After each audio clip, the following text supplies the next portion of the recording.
Монгол Ардын намын хамгийн анхны дарга Солийн Данзан Иргэн Баян бол улс баян гэж хэлсэн. 105 жилийн дараа учир дарга үед Иргэн ядуу улс мөнгөтэй Монгол Ардын намаас төсөв захиран зарцуулдаг дарга нь өнөөдөр баян болсон байна.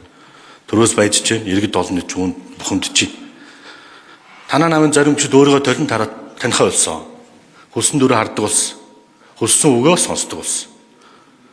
2016 онд Монгол Ардын нам засгийн эрх барихтаа тухайд 2 хуваагдж байхдаа хулгайгаа саяар ярьдаг байсан. 100 сая, 200 сая, 850 сая, 900 сая гэж.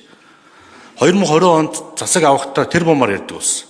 10 тэрбум, 20 тэрбум, 30 тэрбум. 2024 онд засаг авахдаа их найдаар ярьдаг болсон. Сүүлдээ 100 сая доллараар ярьдаг болсон. Одоо сүүлдээ хар тамхитай мафта кино шиг магадгүй килограммаар ярьдаг болох уу? Надад бол жигнэсээ майдс байна. Энэ бол та нарын хоорондоо ярьсан хуваагтлууд. Энэ Ардсан намын нэг ч гүшүүн энэ талаар огч яриаггүй. Өнөөдөр ерөнхий баригчид та бүхэн төсөвтэй болсон танаа намын дарга нар иргэдээ сонсгоо болсон байна. Үл тоодог болсон байна. Тэнгэрт ниссэн байна. Тэгээ ер нь бол авилгалтай тэмцэнэ гэдэг бол яг нэг үлдэхэд та Монгол Ардын намынхын гишүүдтэй тэмцэнэ гэсэн үг. Сүүлийн 10 жил. Та өөрийн намын гишүүдтэйгээ тэмцэж чадах уу? Авилгалтай тэмцэх юмдэр бодит үр дүн гаргаж чадах уу гэдэг асуудал. Төрийн өмч компаниуд төсөвтэй холбоотой, төртэй холбоотой бүх хөрөнгө гарын салаагаар захиран зарцуулдаг, урсдаг болсныг сүүлийн 2 жилийн парламент энийг хангалттай та бүхэнд хэлж өгсөн. Та залуу арай өөр арга барилаар ажиллана гэдгийг илэрхийлж байгаа. Та өөрийн намынхантай тэмцэж чадах уу гэдэг нэгдүгээр асуулт байна. Хоёрдугаар ер нь бол хулгайлахгүй бол хөрөлцөн. Хулгайлахгүй бол Монгол улсад энэ мөнгө бүх мөнгө хөрөлцөн. Хулгайлаад байгаа учраас хөрөлцөхгүй байна. 3.6 сая иргэд яг нэг нүгт дарга нарын тансаглалын үлдсэн мөнгөн дээр хариулт мөнгөн дээр амьдарч байна.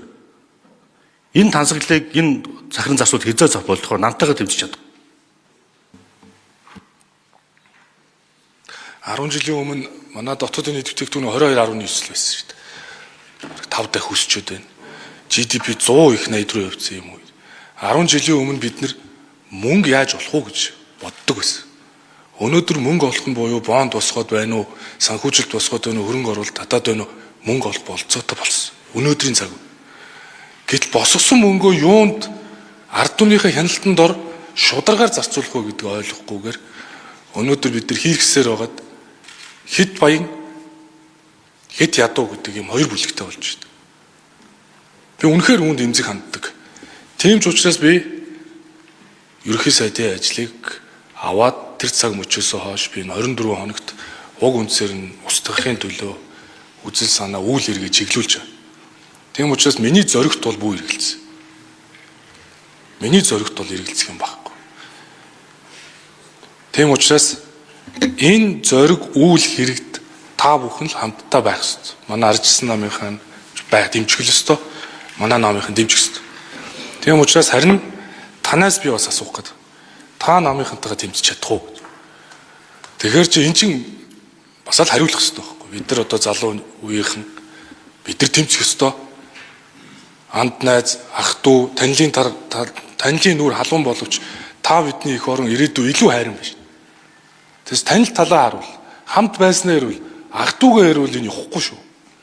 Тийм учраас та ч гэсэн залууны хувьд намтайгаа ахан дүүс хамааралгүйгээр авилгын эсрэг бол хинтэж тэмцэх хэрэгтэй. Энэ цагт бол бид ирээдүгэ бидний үр хүүхэд амьдрах нийгмийг арай эрүүл болгож чадна гэдэгт би эргэлздэг. Авилга хаан нь гэхээр эрх барьж байгаа газар л байна. Төсвөтгөн мөнгөтэй газар байна. Төрийн мөнгөтэй газар байна. Энийг дагаж авилгал байна. Хувийн эвсэлтээр авилгал гэж бараг яригдахгүй. Тэгэхээр хэн өнөөдөр төрд эзэн байгаа юм? Хэн өнөөдөр төрийн байгууллага удирдах байгаа юм? Тэгэхээр танаа намын удир зөвлөлийн гишүүд, баг хурлын гишүүд тодорхой тооны албан тушаалд дурддаг. Сүүлийн 10 жилд 60 тэрбум. За ер нь бол энэ авилгалын их үндэс юунаас эхэлсэн бэ гэхээр төрийн албан тушаалыг 60 тэрбум төгрөг худалдахаас эхэлсэн. 60 тэрбумаар авсан хүмүүс энэ мөнгөөр нөхрийг өссөн баг. Магадгүй 600 тэрбум болгож авахыг хүссэн баг. Магадгүй 6 их найд болгосон ч магадгүй. Яагаад гэвэл би дахиад хэлье. Хулгайлахгүй бол хөрөлцгөр хэмжээний баялаг, хулгайлахгүй бол хөрөлцгөр хэмжээний мөнгө Монгол улсад байна. Үлдсэн жоохон мөнгөнд энэ 3.6 сая иргэд амьдарч байна. Сүүлийн 10 жилээр зүгээр санаандгүй байдлаар төвөр хийгээд үзэхэд 60 тэрбумын луур, жижиг дунд үйлдвэр дэмжих сан, босрлын зээлийн сан, нийгмийн даатгалын сан, хөгжлийн банкны хулгай, ногоон автобус, ковидын худалдаа, нүүрсний хулгай, мэргэжлийн элт, гайлын хулгай, төрийн өмчийн компаниуд, эрүүл мэндийн даатгалын сан, хөдөө